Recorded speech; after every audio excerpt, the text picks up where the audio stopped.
Nobody knew the boy was strange. They praised him in whispers, oh how they prayed. The demon would go away.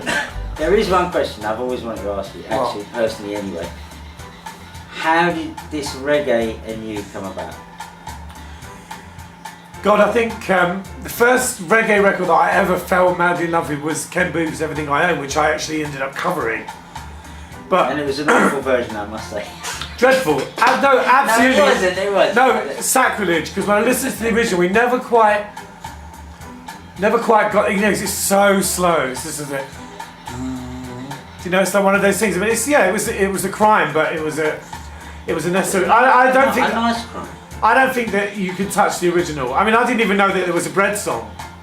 And in fact, the irony was that when I first met you and I went to record in Montserrat, I met Stuart Levine and he said, oh, do you want to do a reggae song? And I was like, yeah, let's do Everything I Own.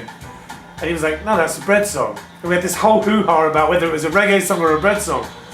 And we ended up getting both versions. I think he went out to a... I remember you getting it sent over from an island somewhere. No, somebody went to a local radio station and got both versions. Right. And Stuart listened to it and he blew his mind. He was like, wow, what a great idea, you know. But that was the first record, and I think the other one after that was Hurt So Good by Susan Cadogan. Right, okay. Johnny Nash. Then kind of like through the punk thing, got more interested in like, because there was the whole punk rock against racism thing. So you were hearing things like Steel Pulse, you know, and then just through that, you know, like once I'd heard something that I liked, just started getting nosy, you know, just started kind of exploring. Actually ended up, we have a weird connection because I ended up in about 1980, 79, 80, I did a TV show in Birmingham called Something Else. It was me and Martin Jegville, who was the singer in ZZ Sputnik. And we lived together, we ended up doing this TV show and it was about freaks, right? And we happened to be on the show with Linton Kwesi Johnson, who I knew, you know, I love that song England as a Bitch, I remember that. I'd never met him before. And we were on there and he was with these two Rasta women and they were talking about how girls shouldn't wear makeup and all this sort of stuff. Girls. Not realising that me and Martin weren't females. So these girls are spouting off about, you know, they've got their turbans on, they're beautiful girls, you know. They're spouting off at me and Martin. And I took such great pleasure in turning around and going, actually, I'm not female. So you're right then. And I remember Linton's face, he just went, probably don't remember, but it was a magical moment for me. I remember that. A magical moment. But just loved Lovers Rock. That was really the beginning of it. And then got into things like the more political stuff. Then discovered General Secretary Clint Eastwood. Then Yellow Man. Right. Then just got totally into the whole chatting thing. And just got obsessed with that. It was great. Then, why? You formed this band. I know you did something called White Boys or something. Yeah. It was quite kind of punk, wasn't it? It was kind of sort of dance floor. It was when we did our first record, White Boy. I was obsessed with dance music because I was obsessed with like clubbing, and I was a DJ then. I used to DJ in electronic clubs, and I was like, we can't make a dance record.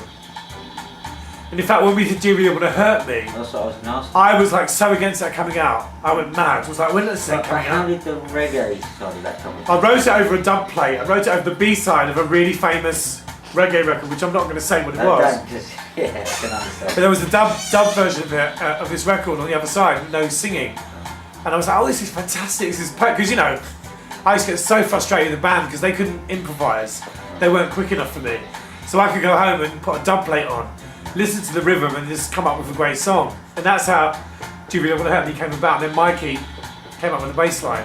Which is a classic. Yeah, which was really what made the record. I think. Amazing.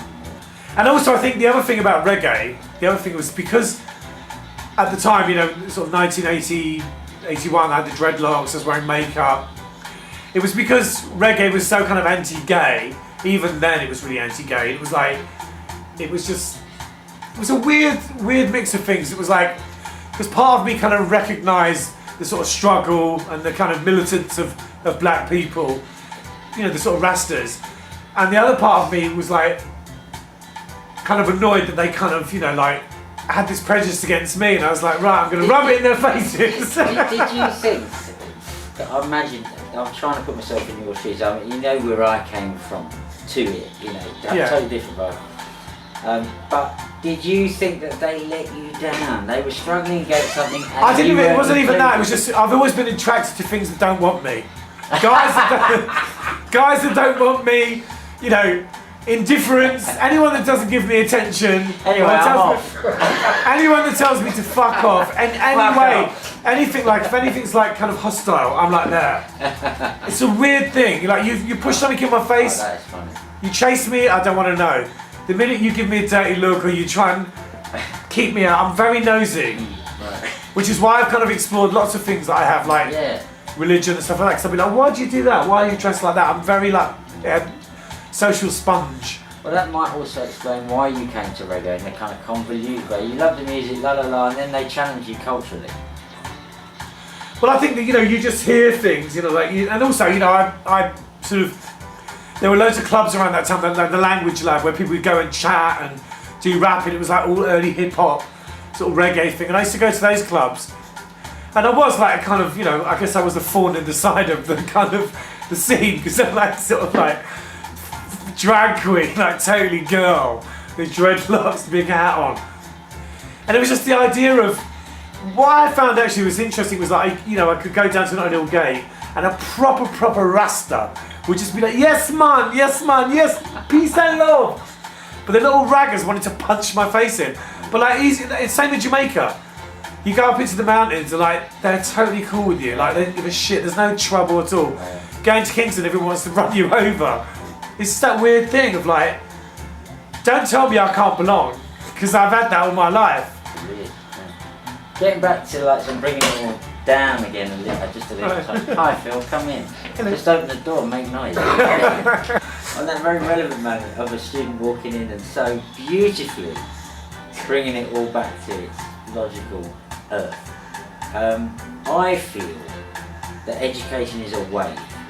It's like a kind of, it's yearly simply because of its structure, but that it's a wave anyway culturally. And I've got a huge amount out of, you know, we are in a position now, George, where we do know and have a lot of past. And how does that affect you or touch you? You know, in a funny sort of way, it's like, for me, music is like a kind of diary. It's a way of just expressing what you feel, you know. Where was that? That's the one. You got it. Oh god, I did a Roy Hay head movement. I just think that I just feel at the moment what I'm doing musically really fits what I feel more than any other time. I just feel like, you know, I know exactly what record I want to make and exactly what I want to say, you know, and I know what, you know, by doing it the way we're doing it slowly. We're doing it for 12 years. Yeah. But I think I'm going to make the best record I've ever made. Well, I think I'm going to make the first album that I can actually say, I'm totally proud of this. Don't you think also that's an artistic kind of No. given because it drives you on? No, it isn't. Had you made this seminal album in 1984? No, I haven't. But I've been really irresponsible with my music. Totally. I have. I've been totally irresponsible, and I know it more than any time now in my life. I know I have never done what I've never really. I know. I just know that it's like I've never given. Do you know what I mean? It's like, and sometimes it's just about having the right elements there. You know, there's always some fucker in the way sticking the nose in, and it just feels a bit like kind of chilled now. It's great. One of the things I learned years ago, and when I first heard this, I was like, oh, they're rubbish, you know. But I remember this spiritual guy saying to me, wherever you are is where you want to be. And I was like, fuck off, you know, I just really wasn't buying it. But one of the things I did, I was sweeping in New York and I suddenly went, I heard that thing, wherever you are is where you want to be. And I thought, well, I can't say that I really want to be here, but there are worse things I could be doing. After like a few days of being out on the streets, people were like everyone that was working, Chinese people, people down manholes, scaffolders, people were shouting out, oh, fucking great, George. And I was like, well, you know, people were really being sweet to me. And I thought, why am I going to be annoyed with them? Exactly. I thought, you know what? And actually, what they're saying to me is they're respecting me for doing work. Get off my arse and actually sweeping up. And all it was a bit of sweeping up. And I just started having a laugh. I mean, there's a box of hangers on the street and I just picked them up and I was like, no! Just started fucking making it into a cabaret. Because that's what it was. It was a cabaret with litter. But you said yourself that you kind of turned the sort of, I didn't have a voice and I found a voice, you turned that into a cabaret. Yeah. Which is kind of coming from a slight dark place, you know. Yeah. So It's like, but just this, you know, I think that it's channeling. if you come from I think a lot of, you know, some of the press things I wrote was like, they're coming from the assumption that I'm this big fucking namby-pamby poof that can't fucking pick up a broom, you know, it's like, I'm a scrubber. A rubber-dub scrubber. A Batman lover. That's it, I'm going on now. Thanks. Nice one, wicked. You're good.